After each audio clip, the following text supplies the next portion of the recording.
This is your daily briefing and you're most welcome to it. The story of the day is undoubtedly Djed Spence. There's no two ways about that. But what a fine pickle we find ourselves in. Here's a quote, verbatim, from Antonio Conte. I'm not sure if you heard of him. He's the Italian guy who's currently the coach of the Spurs team. Spence is an investment of the club. The club wanted to do it. I said, okay, this player is young, but he showed me he can become good. Important player for us. The club decided to buy him. I think that's pretty emphatic, okay? And this fits in with, there's a backstory here. There's a backstory with everything to do with Tottenham under the ENIC reign. We've been here before. Pochettino previously destroyed the myth, and it was a myth created by unworldly people, that Spurs managers call the shots in transfer business. We all knew it to be a fib, a great big whopping fantasy of unworldly people, but yet it perpetuated. And it wasn't until Poch sat down in a presser and said, we need to discuss my job title, because I do some things, but I don't do other things. I freely admit that there's been a shift.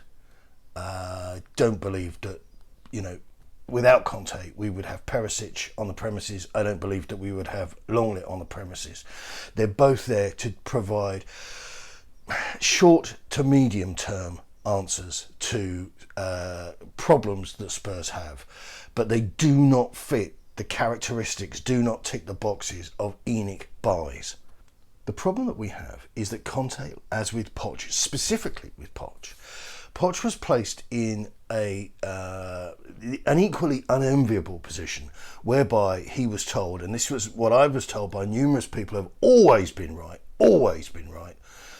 that the reason there was no business for 500 days is because he was given offers of players that weren't right, that had been picked for him, that were perhaps second or in some cases third and fourth choices in specific positions.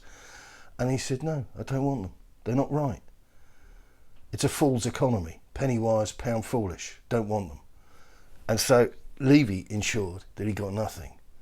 And that's the way that relationship fell apart, or was certainly a large part of it.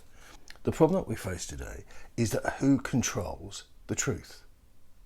For me, I'll take the word of a man that's quoted verbatim. And let's just go through this one more time. Spence is an investment of the club. The club wanted to do it. I said, okay. This player is young, but he showed he can become good. Important player for us. The club decided to buy him. So this is him rowing along. Unlike Poch, this is Conte saying, okay, yeah, get him. It's not going to disrupt what I'm doing. It's not like you're inflicting Gareth Bale on me, who's going to cost a ton of money and he's going to want, when she is able to play, to start and, inflict themselves on the team. This is a kid who's coming in for 12.5 million quid, not on a huge salary. He's got age on his side, but his youth lies against him, shall we say. There's a long way to go before Levy says, come on, let's see him. But we've got Alistair Gold. Holy Jesus. Worth pointing out that Conte has the final say on any signing that Spurs make. He would not have said yes to Spence unless he thought he could become an important player, as he says. The Italian would never accept Spurs forcing players on him if he hadn't given the thumbs up to it.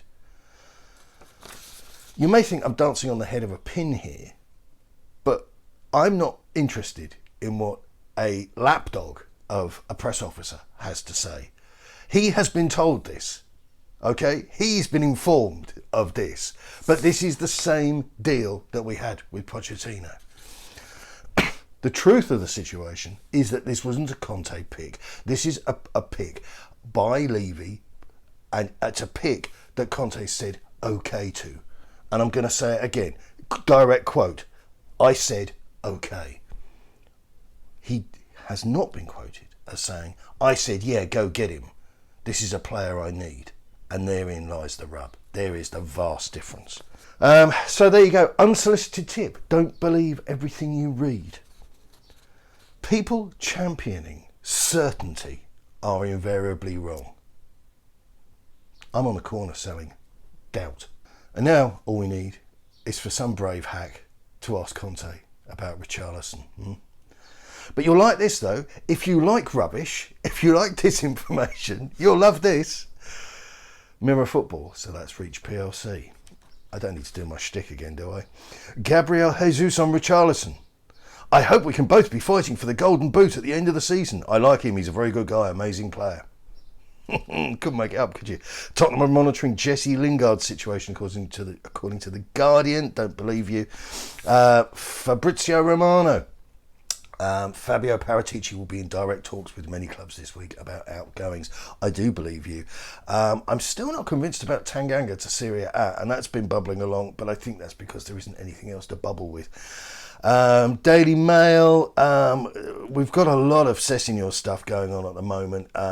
He's been made available to talk to journalists. Sessegnon Perisic, I can learn a lot from him technically, mentally and physically. He's already helped me with little pointers, tips and a way that affect game in a more attacking sense and score more goals. Yeah, okay. And we've seen pictures of him. He's improving his physique, or attempting to improve his physique, and his general fitness. Perhaps he could work on his fear of footballs. That would be my number one concern. Davinson Sanchez on speculation about his Tottenham future. Every summer it's been the same, and of course there are always possibilities, but the Premier League is the best in the world, and you have to be part of it if you want to compete against best players.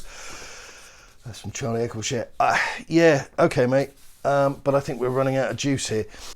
Tottenham have another friendly on Saturday, and that's against Rangers. I said I wouldn't do it, but I've been pondering a way of, it's not going to be a watch-along, it's going to be a commentary, okay? So you might want to, close your eyes and pretend I'm on the radio. But yeah, I'm going to be covering that game. I think we're just sorting the tech out. I don't know if it's going to be on here or if it's going to be on Substack. But what you'll be able to do is listen to me running through the game as it goes on, and hopefully it'll be a bit of fun. Good luck, keep it on.